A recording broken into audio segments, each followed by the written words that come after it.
Hi, my name is Laureen. If you'll give me just a second to clear, center, and balance my energy, we'll get started.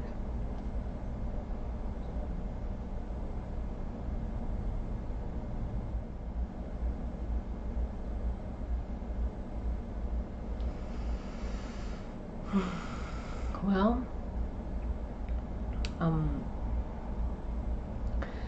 there has been quite a bit of information that has come in, very overwhelming.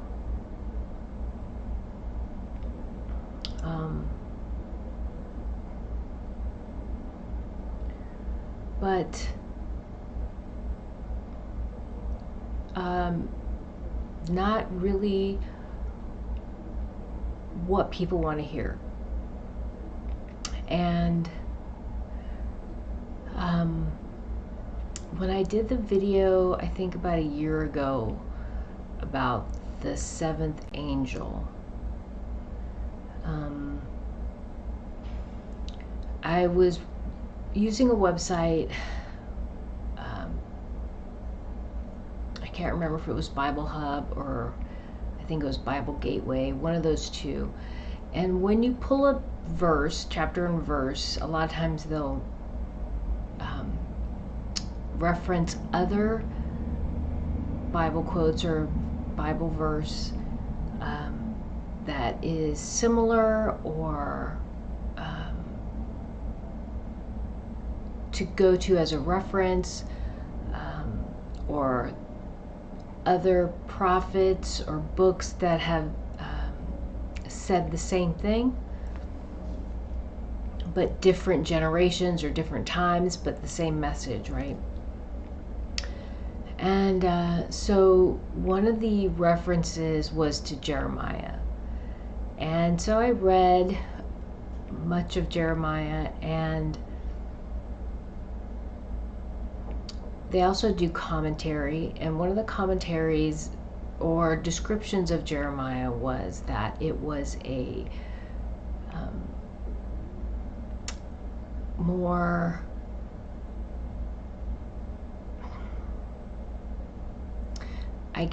negative in its message, or negative is the best word to use. And so Jeremiah was a prophet who spoke about Jerusalem during when Babylon came and overtook Jerusalem. And what the kings did, who were the king and his brother who took over after the king died, and all the stuff that happened, right? So Jeremiah prophesied that Nebuchadnezzar would overthrow Jerusalem, and that Egypt would not come to the aid of Jerusalem. He also said something to the effect of that God told him that he would not have kids because for punishment for the idolatry practiced in Jerusalem, and by not following God's covenant, that everyone would perish. And so Jeremiah wouldn't have children because he wouldn't want him to lose his children. And so I guess that could be considered negative, right? Because all those things did come to pass. But if the people of Jerusalem had listened, the king and its people would have listened to Jeremiah, then none of that would have come to pass, and they would have been protected by God and by his covenant. And so right now, recently, just Jeremiah has been coming in super strong. And undeniably, overwhelmingly. And I had to ask myself why. And so I reviewed Jeremiah, and what came to me was that one of the main things I say, what I've said over the last couple of years, is what do you put your trust in? What do you put your faith in? Was it in man, or was it in God? Was it in a shot, or was it in God, right? Shot being something that's man-made, or a vaccine being something that's man-made, versus the divine source, energy, God, right? Creator of all things. What do you put your faith in? And so I look back at Jeremiah, the people put their faith in the king. They were not putting their faith in God. And Jeremiah was persecuted, but he was protected, and he survived.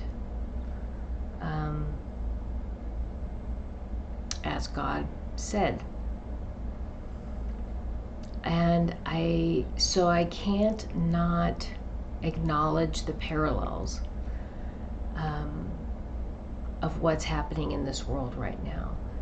We're all being asked, what do we put our faith in? Do you put your faith in this divine source energy and God, the creator of all things? Or have you put your faith in man, the material plane objects, your car, your house, your job, your status,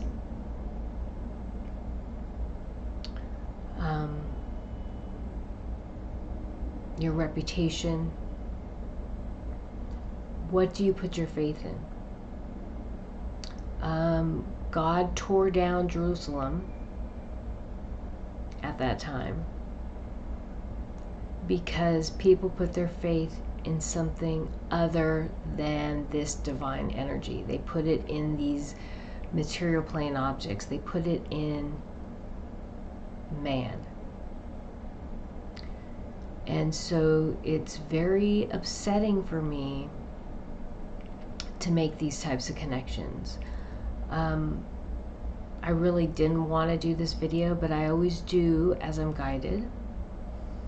And it's a message that needs to come out in a more definitive way. It's been alluded to or stated, and the question's been asked, what do you put your faith in? I've done that in many videos. But right now is when things are going to start to move. Things are going to start to disassemble.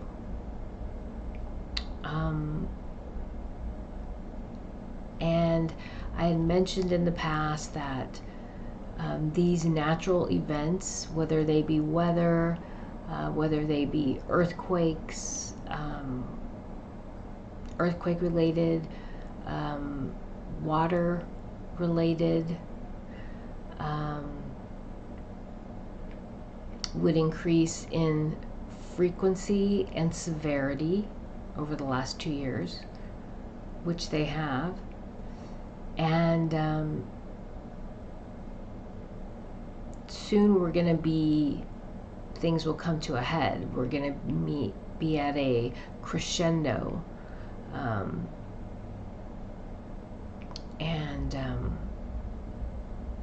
And this will be a time of divergence, physically. So we're all pretty much spiritually, energetically diverged by our choices, by our words, by our actions, by our behavior. We've decided where we'll go, what will be our future outcomes. But now these things, so we've done that through our consciousness. or subconscious, because some of us make these choices just in day-to-day living, thinking they're just day-to-day life and that there are no consequences, right? They don't think about the consequences. But we will be living out the consequences of those choices.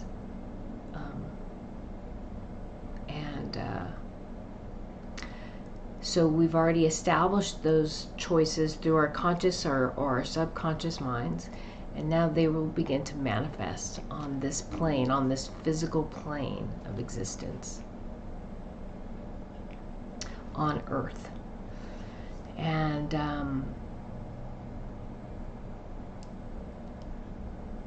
in the end, we are pieces of a whole. We are fractals and part of a whole energy field. And we do have free will. But as we're born onto this plane of existence, as an individual fractal, as part of the whole, we have made an agreement of path and purpose. Okay, we have agreed to certain rules or laws of this world, of this universe, of this existence. Okay, we cannot usurp that. We can't come in and change our minds, right? Meaning we can change our individual minds here in this life, in our individual decisions on what we do and how we live, but we have agreed to the laws of the universe, certain universal laws, and those cannot be usurped. Okay, and there are energies trying to change what is, but that's not possible.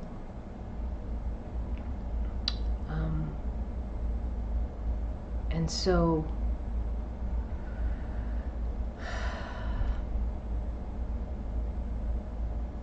there are things that are being manifested and will be executed in the near future.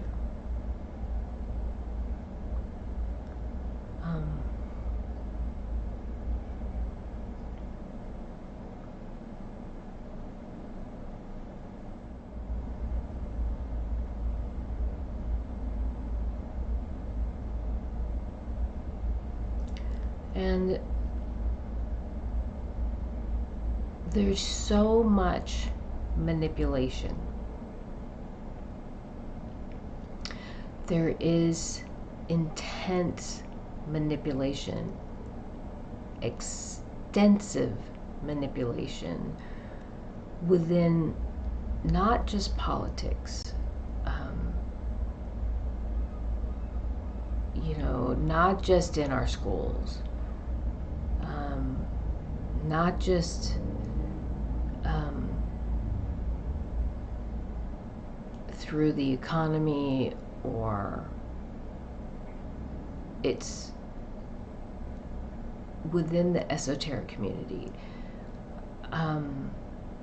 within trusted sources that people trust, like implicitly, that people do not question. And it's heartbreaking for me to witness. And I can't comment on everything I see. And I just did a class on strengthening your intuition, or understanding your intuition, understanding what some people might consider psychic phenomenon, or channeling, or connecting with angels and guides, or however you want to look at it. But the greatest thing I can do is to help people tap into their intuitive abilities, help people tap into the clairs and understand the language of the universe, the clairs, right?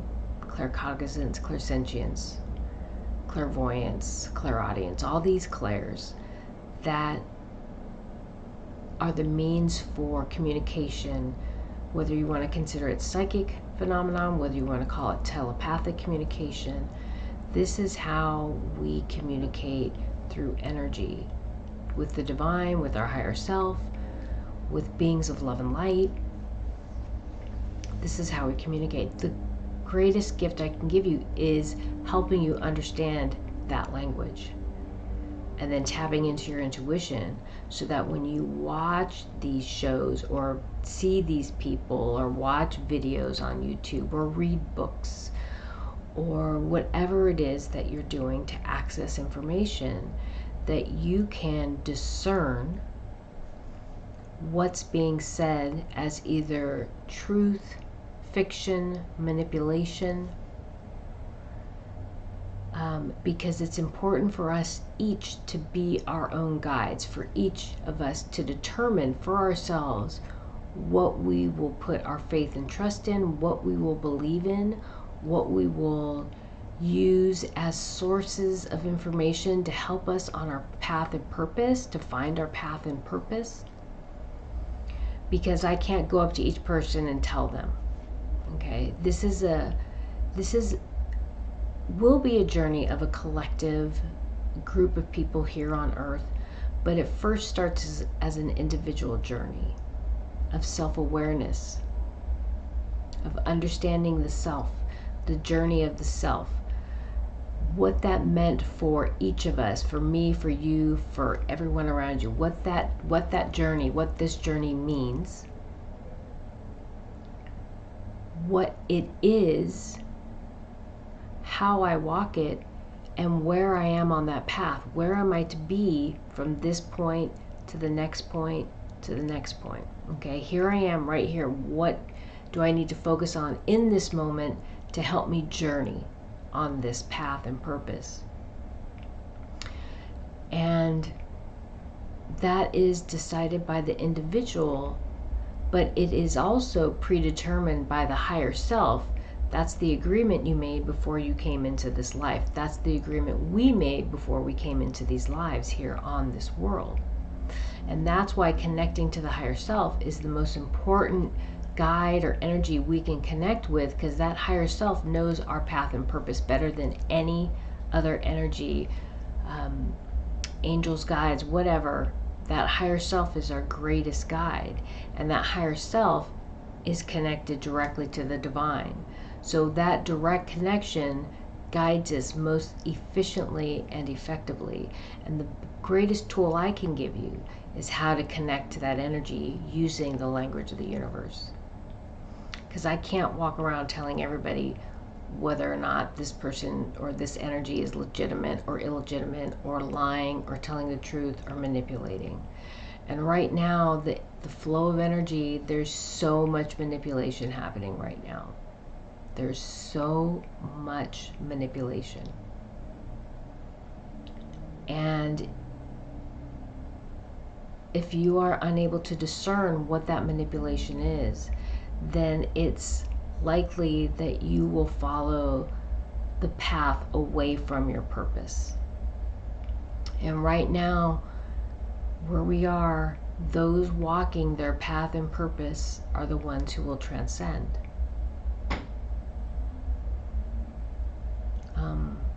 And that's the truth.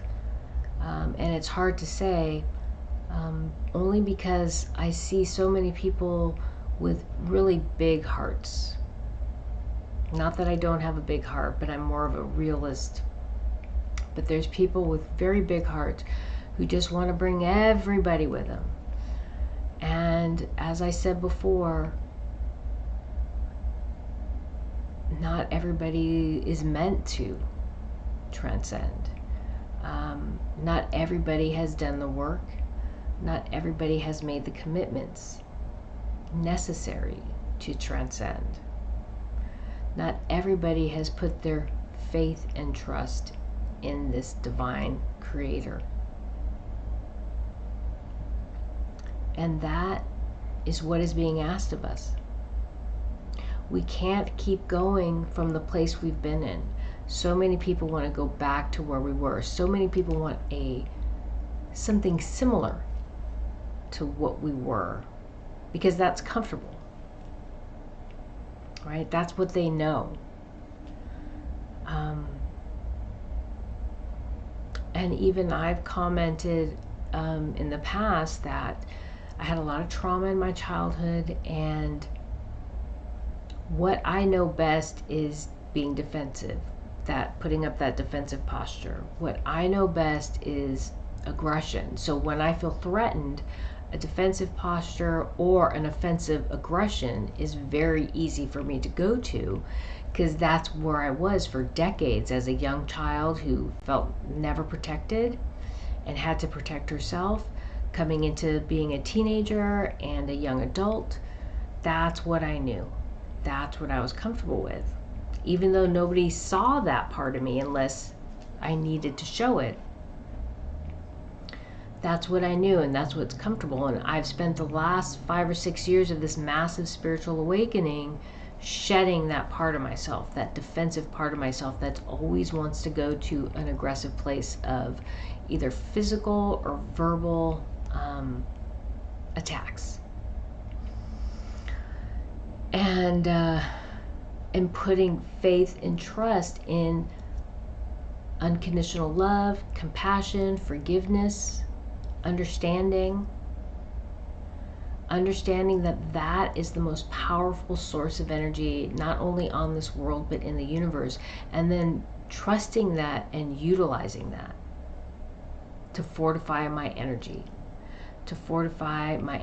and my physical self. And right now, what people are comfortable with is what they know and what they've lived. And they want to go back to the old ways. They want to go to their houses and they want to have their cars that makes them feel comfortable. They want to have their money, their currency. They want their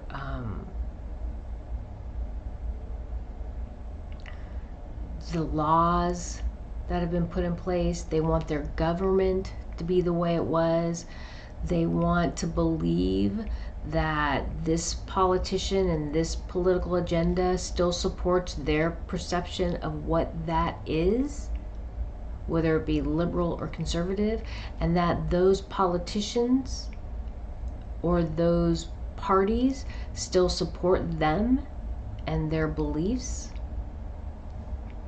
and that those politicians and parties who they've always believed had the best interest out for them, and in this case, citizens of the United States, they want to believe that. And so they will continue to follow those paradigms, hoping and believing that that is what will save them.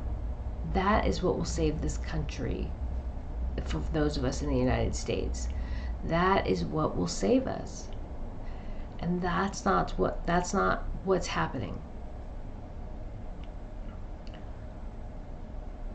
What's happening is that this world as it is being torn down, just like Jerusalem was in the book of Jeremiah. So something new and better can be rebuilt in its place.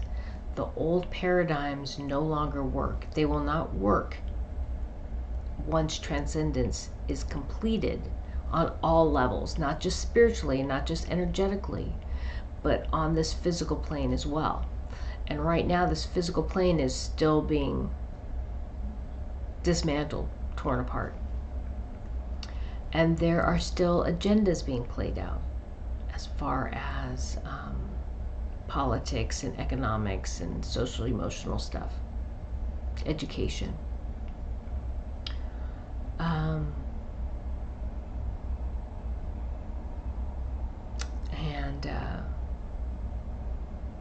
And there are still people that are committed to those paradigms, to those political paradigms, to those economic paradigms, to those social educational paradigms. And there are followers of those paradigms. And those paradigms are being removed because this world will be anew. Those paradigms are being removed because this world is being born anew.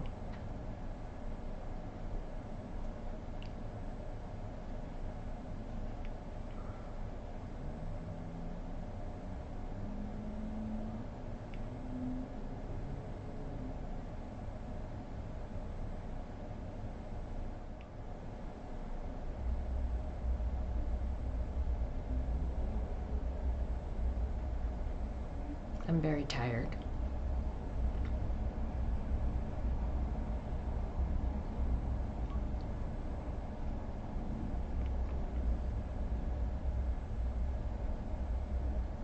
This is a huge weight.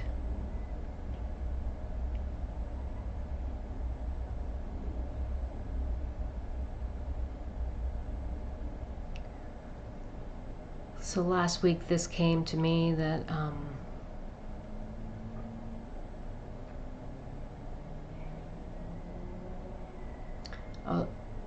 in so many of these books of the Bible, all these priests and these leaders are like, why doesn't God come to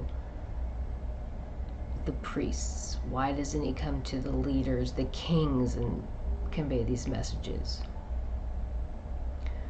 Because these are the people who crave power and control. These are the people who are validated by power and control. They are validated by their success.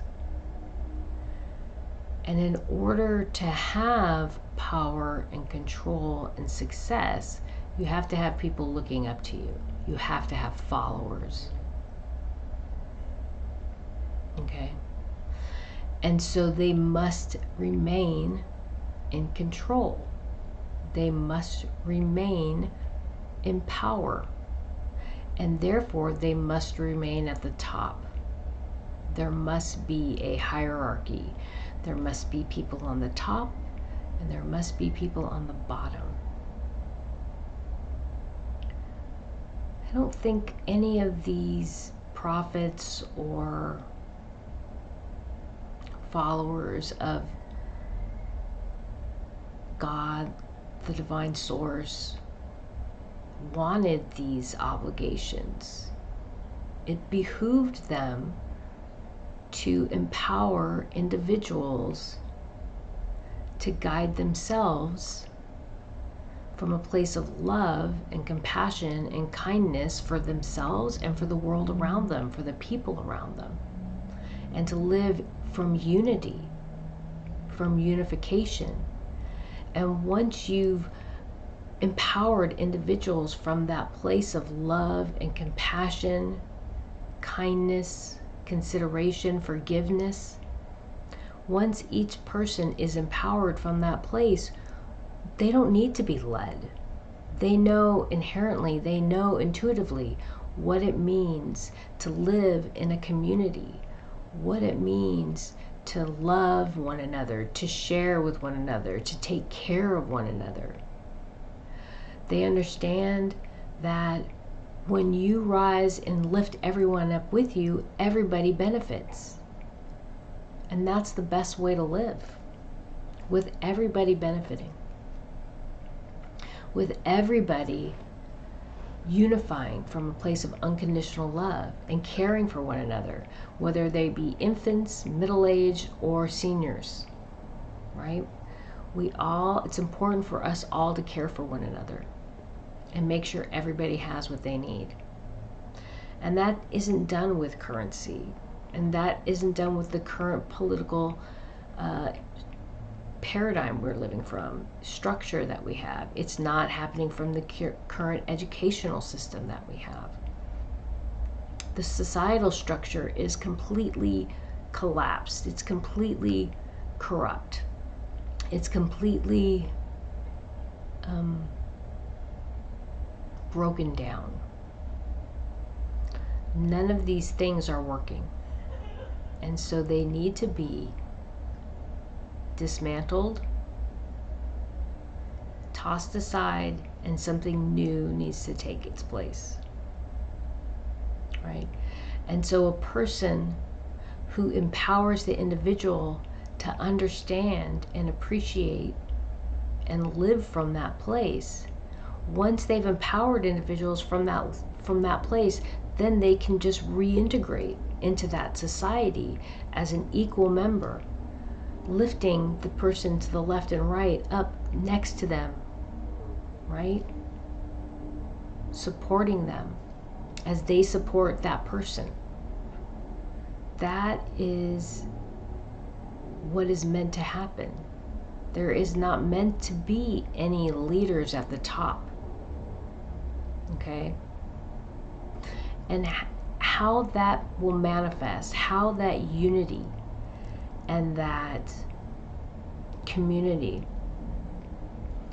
and that synchronistic lifestyle will manifest is based on those who are transcending and the choices they make in their words and their actions, their thoughts, and their behaviors towards one another. Every thought, every word, every action, every care that they place in everything they do with each other and the world around them will start to manifest the world that we all want, from a place of love and compassion and balance. It's not predetermined. The only thing that's predetermined is that this world will transcend into balance. But the specifics of that will be determined by our consciousness, those of us who will transcend. Okay?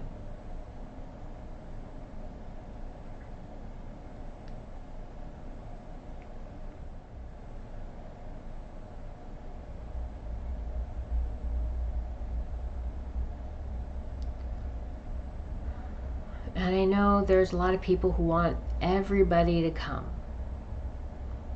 but not everybody's meant to come and transcend. And it's not punishment. It's just that there are different people at different stages of their spiritual evolution at this time. And not everybody's ready to transcend. And not everybody who incarnated on this world at this time was meant to transcend.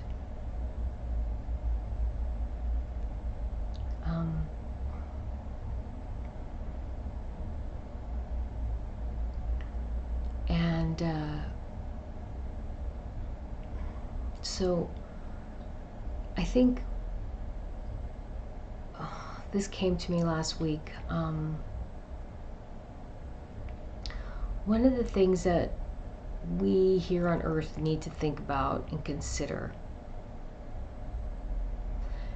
is we live on a world with one sun, and we have half of our day is sunlight, half of our day is darkness. So we live in light and darkness. We live in duality. This world was created to embody the perfect balance of light and dark. Okay? Some worlds have 2, 3, many suns, more than one, and they are always in lightness. They are always in light, so they never see darkness. They don't know darkness. They don't know shadows, okay? Because there's always light. And so they don't know the depth and breadth of darkness. They may not know any darkness.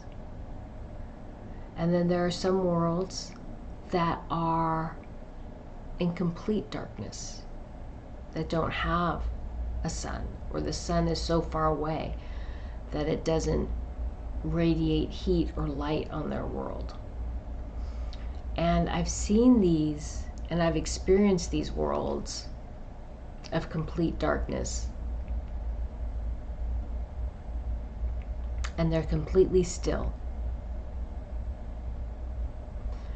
But there are some worlds that do have some slight light, and I think that little bit of light that they have is important to reflect or show, embody darkness, okay? And it's hard for me to put it in words, but the worlds that are completely dark are more meditative worlds where there's just stones, soil, and maybe just even, I feel like, very hard surfaces. So there really is no darkness like we think of when we think of light and dark, love and hate. There's no hate on a world that's just completely solid. But it's the worlds that have darkness with a little bit of light and allow for life and shadows that embody most of that, what we would consider dark energy. So they only experience that darkness, okay? And then there's worlds that are more in the middle. But I'm bringing this up because when you live in only light and you don't experience the darkness, then some of that darkness is, then the darkness is unfathomable to you. If you're only in darkness and with very little light, then that light is unfathomable to you. And so both sides can embody fear of a world that knows both light and darkness, and can exist in both light and darkness from a place of balance, and has no fear in experiencing the light and the darkness, right? A world like that can be very threatening and frightening to both, whether this world is in darkness or in light, okay?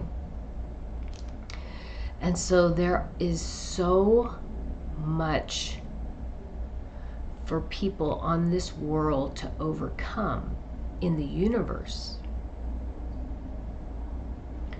that only those most disciplined in their spiritual foundation, in their spiritual practices, will transcend. Okay, because the work before that will be placed before us, post transcendence, will be profound. And all these cycles of this world, and I know people talk about the Lemurians, they talked about the Atlantis, and all the different cycles that have happened, and they destroyed it, destroyed the world, they destroyed the world, they couldn't handle. All those processes, all those cycles were filtering systems. They were filtering processes that allowed this source energy to determine the fractals that are prepared to face what this world has to deal with in the universe once this world as it is right now transcends. This is a natural process. This is not an experiment, but it is definitely a test. Okay, it is a test of fortitude. It is a test of commitment. It is a test of faith. It's a test of trust. And it's a test of discipline in that connection to the divine. Okay? Not everybody will transcend. And we are very close to a time of divergence. And when I first closed my eyes and I'm communicating with these energies and with this source energy. It's, you know, when they don't say anything, when there are no words, and there is just energy being projected to me saying it's going to be a very difficult time. An energy being projected saying not many people at this time have made the choices that we would have hoped. That is not very reassuring for me. But and then when they say to me, or when this energy says, I will guide your words, I will guide your words, don't worry. That is reassuring for me, because all the information that's come in is just so overwhelming. There's no way to move through that information and be able to give it all to you. It's just too much. And it's too overwhelming. I've had years to really learn how to process the information and not respond to it emotionally. Meaning not allow it to shift me out of center, to see it for what it is, understand that this is a process, understand that everybody has a choice and they've made their choices, and not allow the fact that people maybe made choices I wouldn't have made affect me, because I can't allow other people's choices to affect my path and purpose. Okay? But to hear that, I will guide your words, tells me that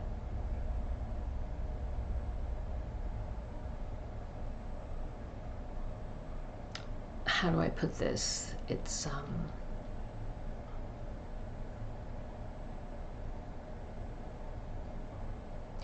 it tells me that I've released the ego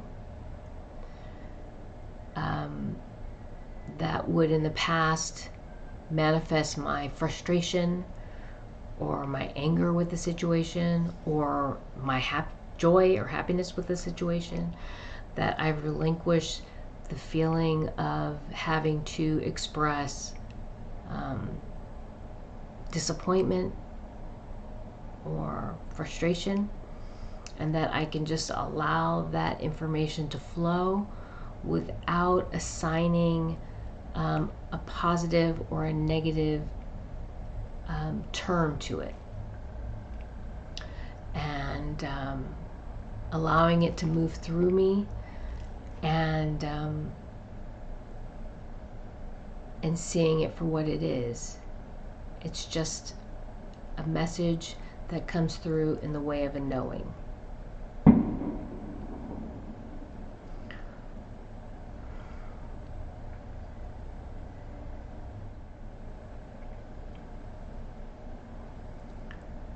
So another thing that came this past week was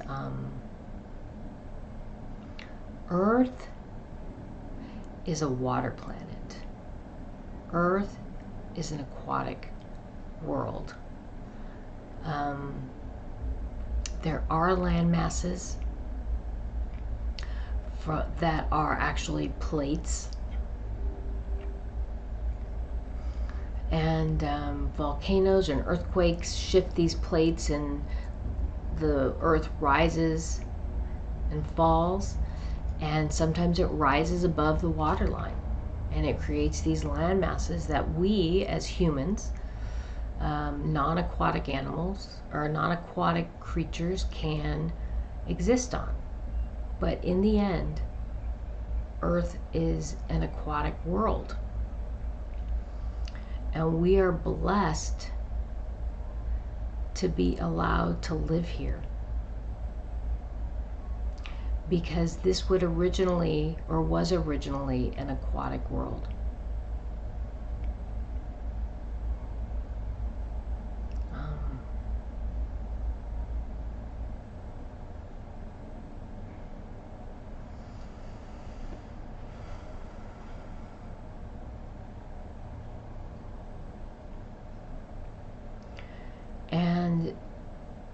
the other thing that came in was that these aquatic beings allow us to stay here, because they do have the ability to raise the waters enough to cover these plates. But we are allowed to stay. We are allowed to stay by these beings, these aquatic beings, but also by Mother Earth, because Mother Earth also has a say in who exists on this world. And so a lot of what we will be seeing has to do with Mother Earth and her decision, and how she decides to hold on and protect some individuals on this world and release others. And that same decision is being made through each individual consciousness and through the divine, who will remain and who will be leaving. But I can honestly say I'm not sure the specifics, other than I know that these natural occurrences with weather and water and the earthquakes will definitely be part of it. Father Son is playing a role.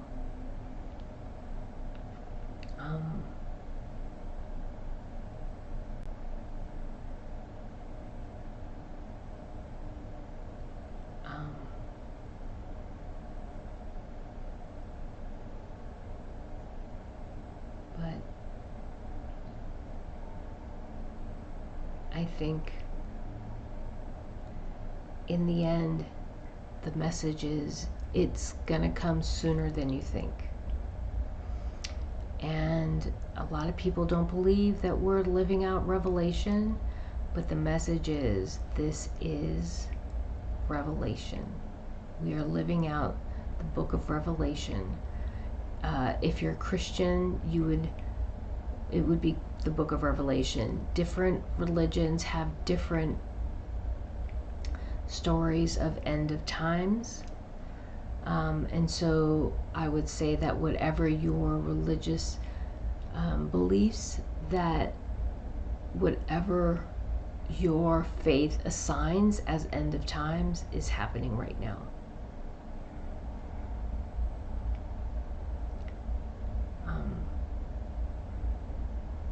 And I really don't have advice other than what I've already said.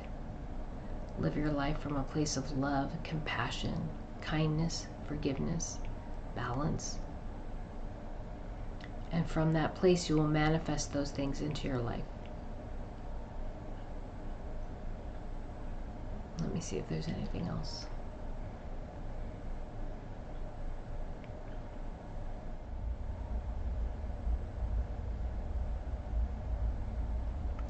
No, I think that's it.